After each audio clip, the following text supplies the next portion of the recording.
doing push-ups and practicing jumps inside his cell. While deputies focused on paperwork, Bundy opened a window, climbed out, and jumped 2 stories down to the ground. He vanished into the mountains without leaving a trace. For 6 days, he wandered through the wilderness, surviving on stolen food and sheer cunning. During that short time, the entire state erupted into panic. Roadblocks were set up, officers searched forests, and helicopters swept the valleys. Bundy was no longer just a suspect. He was a fugitive, one the media described as brilliant, charming, and dangerous. But his freedom would not last. Exhausted and disoriented, Bundy was recaptured less than a week later. When police found him, he smiled as if nothing had happened, as if the entire escape had been a game he had already won. It was a warning. This man was not like other criminals. He did not panic. He calculated. By this point, fear had spread across multiple states.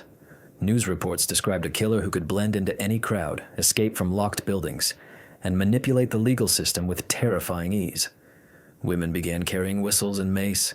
University campuses increased security. Parents warned their daughters not to go anywhere alone. Bundy was no longer an unknown predator. He was a name whispered with dread. Even behind bars, his presence infected everything around him. Investigators knew they had captured a man capable of unimaginable cruelty, but they also knew that walls alone would not contain him forever. Bundy's first escape had proven that the danger was far from over. The justice system was preparing for trial.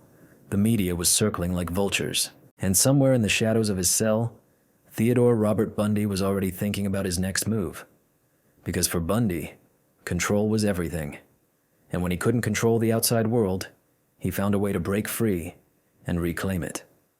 The nation had barely begun to grasp the full scale of his crimes.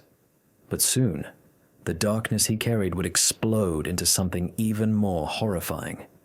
His second escape, and the murders that would follow, would scar a generation and define the face of true evil for decades to come.